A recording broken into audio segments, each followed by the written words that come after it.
man races to avert a meltdown with another reactor explosion. Police shoot a man during an early morning confrontation. And the Bruny Islands search continues for a missing tourist. This is Southern Cross News with Joe Palmer.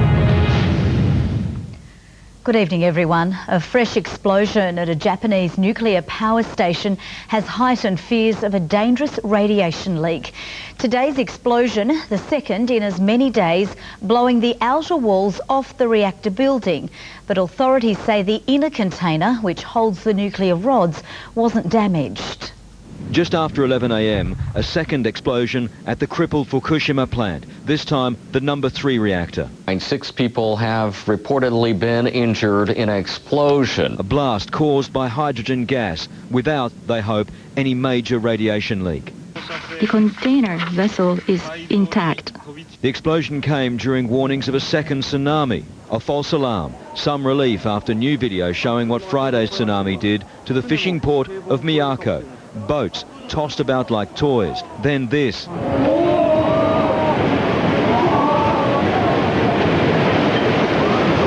black wave rolls over the wall and across the road. Parked trucks and cars are flung aside.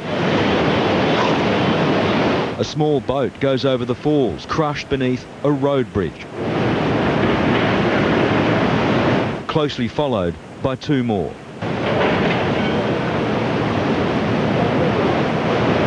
Within minutes, the town is awash and the waves keep coming.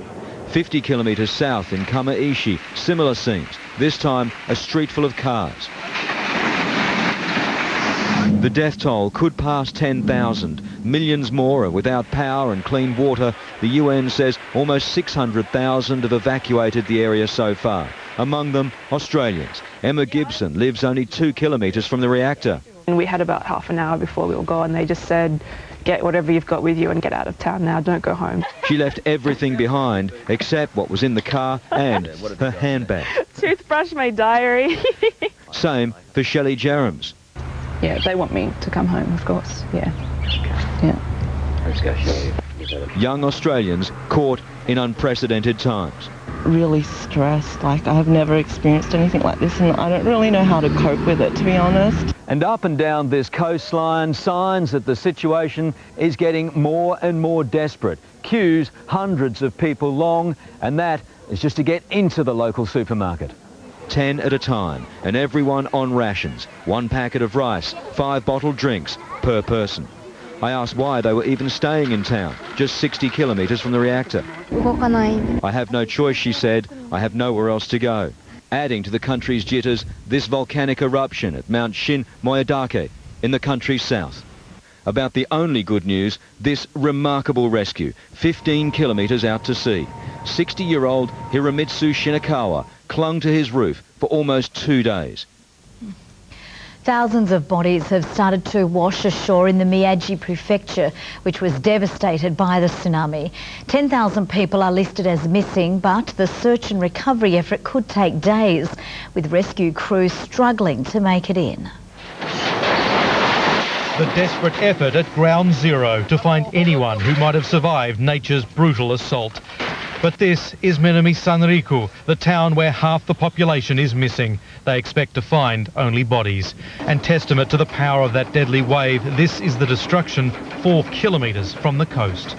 The devastation caused by the first earthquake, the first tsunami, is clear to see here. You can see almost everything has been wiped out, but as tough as the work is ahead, it's also dangerous. There are more aftershocks, and we've just heard another tsunami warning that a 3-metre wave is headed this way. They're clearing all the rescue workers out of here right now. Thankfully, a false alarm. Friday, it was not. At Sendai Airport, cars and planes were tossed about like bath toys, with power out, an eerie scene in the dark. In the day, the job of the clean-up on this one street just seems immense. In nearby Shichikahama, time stands still, a reminder of the moment the tsunami crashed through, the sheer force of the water turning houses into mounds of ruins. This man is picking through what's left of a lifetime of belongings. Cars are now perched precariously. The wave left this demountable hut on the roof of a car. People are starting to learn who has lived and who has died.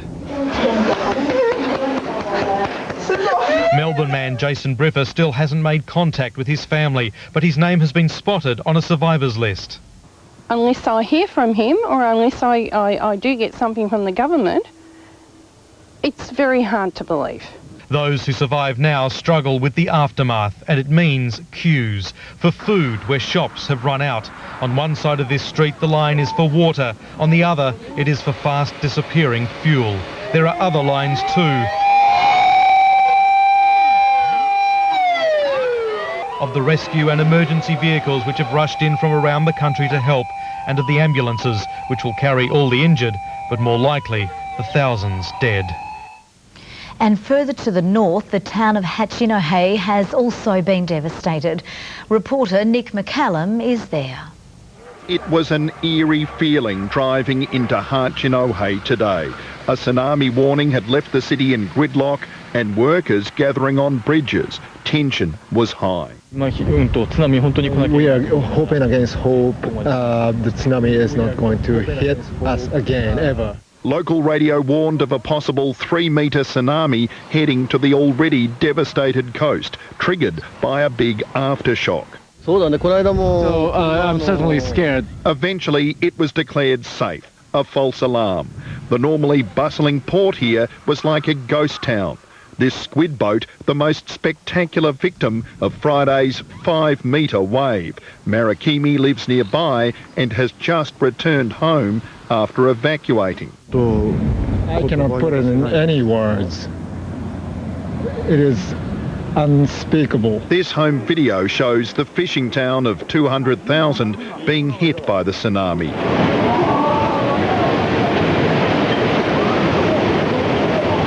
Hundreds of boats and homes destroyed. The clean-up now just beginning. This is the main road running along the port. This bizarre traffic obstacle will be here, locals say, for weeks, maybe months.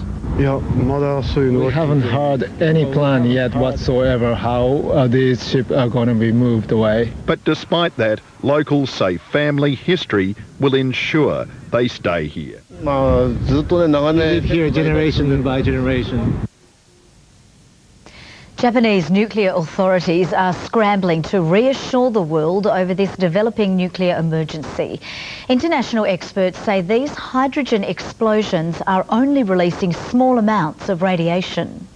Another explosion today at a Japanese reactor once again had their nuclear authorities scrambling to reassure the world, but they're learning as they go. Nobody actually has experienced this, so you go into the unknown. I think the fact that we haven't had an out-of-control situation at this point should be seen as encouraging.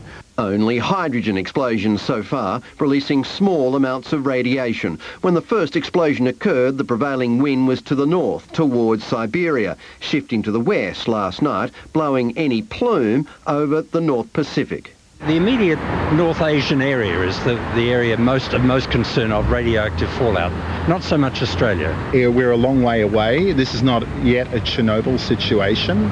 In that 1986 disaster, the plume drifted westwards, affecting 20 European countries, but it was on fire, radiation spread by smoke. Chernobyl was different because all the containment failed. So essentially there was nothing between the fuel elements and the environment. But that hasn't stopped speculation about the wider repercussions from Japan, some of it more alarmist than scientific. A map showing dangerous levels of radiation spreading to the US West Coast, and Canada went viral before being denounced as a hoax. But Japan's crisis may have been enough to derail any Australian nuclear power plans. There's no doubt that I think it set it back.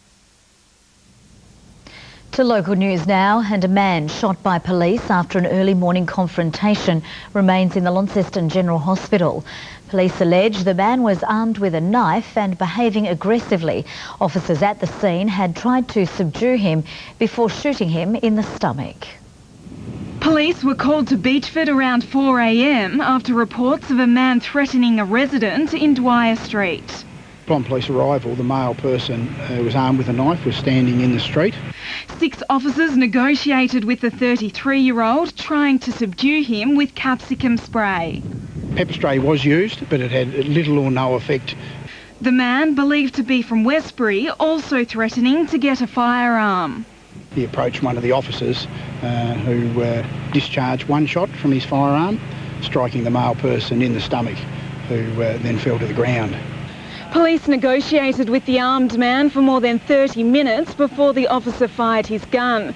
Police say drugs and alcohol may be involved. After the shooting, the man was believed to be conscious and talking. Police say the shot was fired at a very close distance. Taken to the Launceston General Hospital for stomach surgery, he tonight remains in a stable condition. The Police Association says the shooting highlights the dangers of police work. This incident shows that what are normally routine situations can turn into tricky or difficult situations just like that. And these are situations that police officers face on a daily basis. The Professional Standards Unit is questioning the officer involved, police confirming there will be a full investigation. The State Integrity Commission has also been informed. Holly Little, Southern Cross News. Forensics have been called in as the search effort is doubled in an attempt to locate an American national missing during a visit to Bruny Island. Locals fear the worst, saying the fluted Cape walking track it's thought she took isn't well marked with shear drops. But Parks and Wildlife have defended the safety of the track. The conditions were tough for rescue workers, well prepared and properly dressed. But police believe Rachel Funari has been in the wilderness for 11 days, wearing only light clothing. It's a long time for someone to be in the elements without much protection. Look, certainly the longer this goes on, the less likely the chance is that we will find her alive. Friends in Melbourne and family overseas are anxiously waiting by the phone. I think I'm shocked. I don't really understand why she isn't here, and I can't comprehend that we would ever have to be looking at the worst case scenario. Police have tasked forensics to examine the shack where she was last seen, trying to piece together when exactly she left and in which direction. We are also keen to trace the last movements of Miss Funari and any sightings that are reported of her. Locals say the walking track that police are focusing their search on has deteriorated over the years and is bordering on dangerous. We've gotten to the stage where we won't go out there now because of the steepness of it. It's a lovely walk out to Penguin Island, but I wouldn't venture further than there at the moment. Rachel's sister and friends are expected to arrive in the state later this week, hoping police greet them with good news. And you know, it's nothing. We are, at the moment, the world is a mess. You know, between New Zealand and Japan, you know, she's just one person. But you're like, why this one? Michael Breen, Southern Cross News. Stay with us. Coming up after the break, the fight for cheaper electricity prices. And 1,000 Tasmanian scouts wind up a big weekend.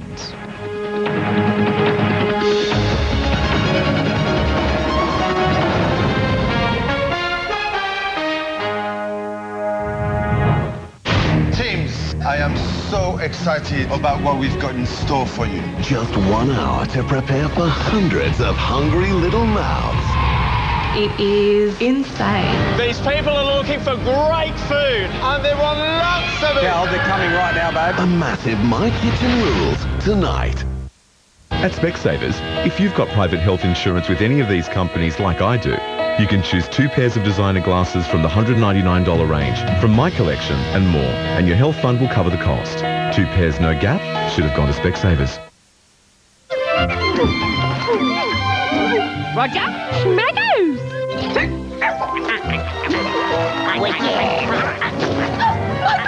Stop! Please! Roger, fetch! You're barking up the wrong tree, doggy.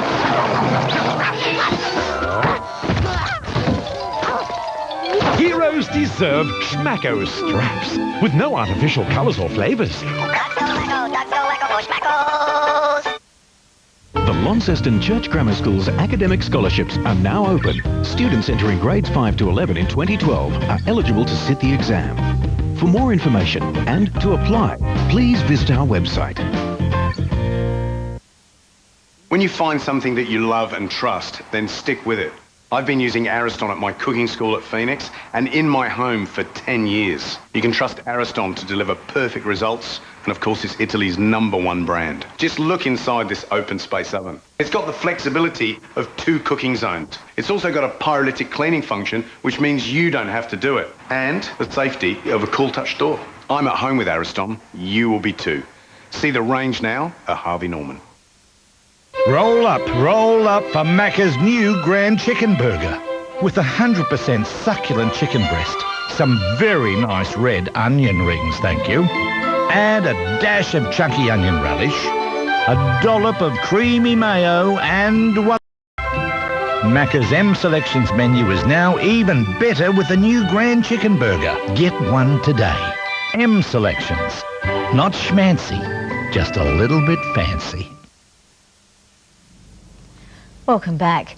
An elderly man has been taken to the Royal Hobart Hospital after his car crashed off Richmond Road just north of Campania. The 72-year-old lost control of his vehicle before it clipped an oncoming car and veered across the road, then plunging down an embankment into the Coal River. He was assisted out of his car by a passerby as it sank. The man remains in hospital in a stable condition. Tear gas has been used to stop a riot at the Christmas Island Detention Centre. Around 300 asylum seekers clashed with security and police as they protested against delays in visa processing. It would be churlish to say that the situation hasn't been tense inside the detention centre. Of course it has, but it is being managed. All of this is the result of one thing, and that is boats keep coming.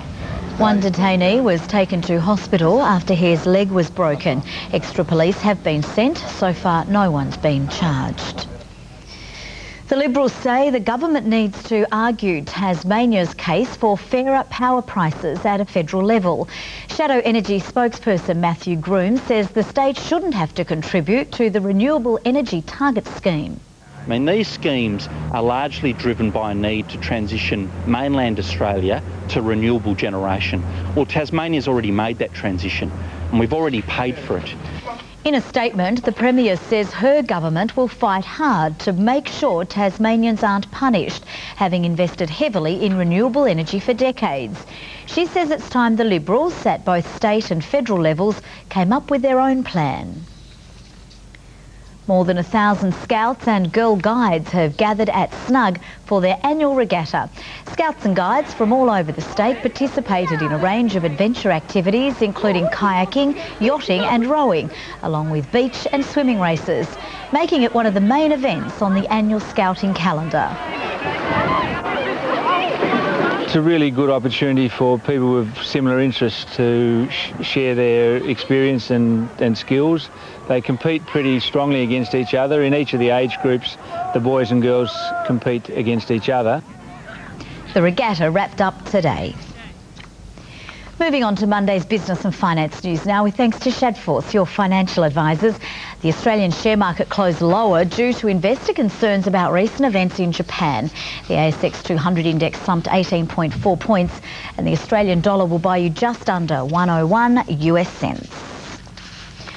Well, sport is next with Rob Fairs and the Aussies through to the quarterfinals at the World Cup, Rob. Yeah, we certainly are. After beating Kenya, Joe, we'll have that coming up shortly. And the Tigers return home after their gutsy win over the Redbacks.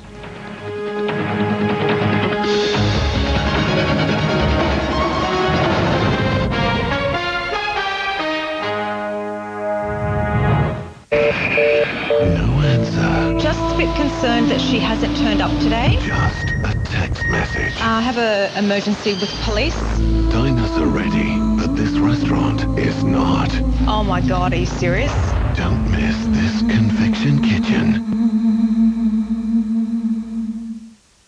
Recently, the Becketts sat down for a simple, life-changing chat with a Commonwealth financial planner. Soon after, their opportunities were made perfectly clear. Simple chat, better life. Easy. Ever wondered about selling your home and what it might actually be worth? Find out. Talk to the experts at Woolcock Partners Real Estate. So because we keep it simple, nobody can beat us on price. Multi-fold ladder, just $88. 4-burner hooded barbecue, $259. Fire Sentry smoke alarm, only $650. Lowest prices are just the beginning. Ever wondered if there's real estate agents out there who treat your home like their own? Find out. Talk to the experts at Woolcock Partners Real Estate. You like a challenge? Then get on board. We've got an economical and powerful Isuzu D-Max X-Runner 4x2 crew ute, loaded to the max with great BCF camping and fishing gear. And we're taking it on a road trip from Melbourne to Cairns. Your challenge? Guess how few litres of diesel our D-Max will use on the trip. Get it right and you can win the gear and a new D-Max ute. The Isuzu Ute Max Run Challenge. Max your chance to win now at isuzuute.com.au. Ever wondered if an agent could offer both reliable advice and access to the right buyers? Find out. Talk to the experts at Woolcock Partners Real Estate. Tonight's sport brought to you by your Tasmanian Harvey Norman store. Call 1300 GO Harvey for a store near you. Good evening. Tasmania's cricketers have arrived back in Hobart after clinching hosting rights to this year's Sheffield Shield final. The Tigers almost didn't make it, but fighting centuries from Nick Kruger and Alex Doolan helping to secure the win and bring the final to Bellerive in the process. Touching down in Hobart today, the Tigers wary but relieved. Their mission of securing a home Shield final accomplished. But it almost wasn't to be. Save for some Nick Kruger heroics, Tasmania looked like sacrificing hosting rights. The former Queenslander continuing his fairy tale run in his new state, smashing 147 runs to guide his adopted side to its second Shield final in 5 years. 6 months ago I was out of a job and doing a bit of relief work, and now I've walked into a Shield final. Only needing a draw to take the title, coach Tim Coyle couldn't be happier with his charges, praising his side's self-belief going into the decider. Winning games from anywhere, and we were in a pretty precarious situation in this game, but there was a sense of belief that if once the chase was on, that we could get the runs. Batsman Alex Doolan ready for his first appearance in a final after a red-hot 122 against the Redbacks. A lot of us haven't played in a final, so to be able to have the home surrounds and the home crowd, I think that's a big advantage for us. Day one of the final begins on Thursday at Bellerive. Chris Rowbottom, Southern Cross News. University has taken out this year's statewide 2020 final. The Lions took on Ulverston in the decider, but were too good with both bat and ball. After finishing at 6 for 150, University quickly dismissed its opponents, Ulverston only managing 76 in reply. Matthew Lister top scoring for Uni with 51 not out, earning him the Dean Hills medal for best of field. Well, it's taken all of one game for Mike Hussey to show how badly he's needed at the World Cup, helping to see Australia through to the quarterfinals after beating Kenya last night. Hussey made 54 in a match-winning century stand with Michael Clark in Bangalore. Coming and got his 50 or 60 off 40 or 50 balls, so it's great to have him back and great to see him playing well. Period of time. But the bowlers took just 3 wickets as Kenya came within 60 runs of Australia's 324. The Aussies are through to the quarters with 2 pool games to go. Well, Mick Malthouse is expected to coach on next year, whether it's at Collingwood or another club, according to some of the game's biggest names. The 2011 season is just over a week away, so we've asked footy experts to give us their views on the big questions in AFL. It will be the most asked footy question of the year. Will Mick Malthouse stay at Collingwood in 2012 or will he leave to coach again? Seven's footy experts are unanimous. I'd expect he'll coach again. And I don't think he'll be at Collingwood for much longer than this year. He shows every signs of wanting to keep coaching, not go back into the off-field mentoring role. So I doubt if he'll be at Collingwood next year. I would think Michael Malthouse will coach again, yes. I can't see him walking away and not being involved. He looks like a coach with real hunger. Our experts are also unanimous about Malthouse and the Pies going back-to-back. Oh, fantastic last year. They look like they'll probably get better, so I'll go with the favourite Collingwood. I think Collingwood are the team to beat. There's no question about that. I think it's the Pies again. I can't see anyone getting close to them. The Brownlow medal is a little more open. I think the player that might just become really great again is maybe Buddy Franklin. 2008 was just the best year that maybe anyone's ever played. With Gary Ablett Jr. gone, I think it does open the door for perhaps another Geelong player, and I like Joel Selwood. Goddard and Cooney are the two that jump at me. I just feel like Cooney's going to have another big year. And Essendon supporters continue to jump on the back of the Bombers bandwagon, with thousands of fans turning up at today's Family Day. With James Hird and Bomber Thompson back in a pre-season grand final, expectations are high. Excited about it. I mean, we're going to see where we're at after round 5 or 6. We'll know exactly what the Bombers are going to come up with in 2011. McVeigh is hoping his wife gives birth on time next week, or he could miss the season opener against the Dogs. And the Melbourne Victory play their first game without SAC coach Ernie Merrick tomorrow night as the Asian Champions League continues. Soccer shone in last night's grand final between Brisbane Roar and the Central Coast Mariners. The Roar came back from 2 goals down to level it and then won a penalty shootout 4-2. Brisbane extending their unbeaten run to an amazing 28 matches. And Joe, that is quite a streak. My word it is. Thank you very much for that, Rob. We're going to take a look at the weather after the break with Murph.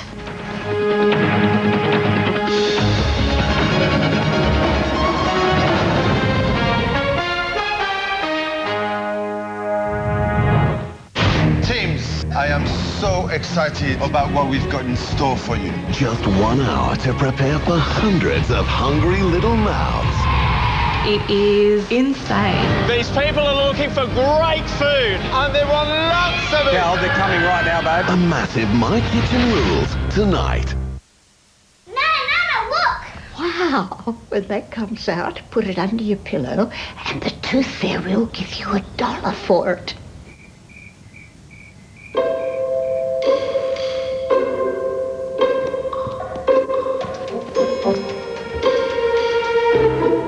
At MBF, we know the real value of your teeth, which is why we have gap-free dental for kids until they're 25. Just another good reason your family needs MBF. Can you find better value than sporty Lancer SX with spoiler, alloy wheels and 7 airbags? And its best feature, just $29.90 drive away. Put Mitsubishi to the test today. Love that car. At IGA, we know what you like. Local produce. Specials. More savings. Nestle Milo 1.25 kilo, $10.99. And Arnott's 500 gram assorted creams, $2.99. IGA, how the locals like it. At Specsavers, if you've got private health insurance with any of these companies like I do, you can choose 2 pairs of designer glasses from the $199 range, from my collection and more, and your health fund will cover the cost. 2 pairs no gap should have gone to Specsavers. At MBF, we have gap-free dental for kids until they're 25. Plus, join MBF Hospital and Extras cover now and we'll give you 1 month free. Call 131 623. Tonight's weather is brought to you by the great 4-wheel drive Ute of China. Now only $29.90 drive away at Neil Buckby Motors. Well, a trip back to summer. Good evening from Greens Beach. What a fantastic day it was in the States North with sunny skies and great scenery. Hobart 18 today, Launceston with 23, the state's top, Burnie 20 and Devonport a top of 19 degrees. Fine throughout today with sunny skies, but temperatures generally below average. Cressy and Fingal 21, Smithton, Low Head, Bushy Park and Flinders 20, Sheffield, Wynyard and Strawn 19 today, King Island, Dover and St Helens only got to 18 degrees, one less at Swansea and Orford. The cold front and trough feature is to our east. Low-level cloud trapped under the high is there over the Bight region. Another front whips up a bit of cloud southwest of Western Australia. Some scattered cloud over the northeast today, but mostly clear across the state. The high passes us by tomorrow, allowing a trough to develop over the state with the cold front approaching ahead of the next high. The winds, northwest northeasterly, at 10 to 20 knots over all coastal waters. Lighter winds tending northerly inland. And for tomorrow, as we get back to work, well, you get back to work, Hobart fine and 21 degrees, 22 for Launceston, 20 for Burnie and Devonport and mainly fine. To the east, fine for St Helens, 21, 22 for Swansea and 18 the top for Strawn, fine until a shower or two later in the day. And the UV, still there at 7. Scattered showers in the west and south on Wednesday, contracting to the southwest before lunch. Isolated showers in the west and far south on Thursday and fine elsewhere, with similar weather for Friday, moderate to fresh southwesterlies tending easterly over the north and east. Sunday, sunny and windy and 35 in Perth. Fine in Adelaide, partly cloudy in Melbourne, showers in Sydney and Canberra and also for the usual suspects further north. Hobart fine but cooling down, 14 degrees at the moment, fine in Launceston 19, Devonport fine and 18 degrees. Not a bad weekend we've just experienced, Joe. No, it was pretty nice, wasn't it? Thank you for that, Murph. Well, that's all from the news team for this holiday Monday, the 14th of March. Thanks so much for your company. I'm Jo Palmer. Good night.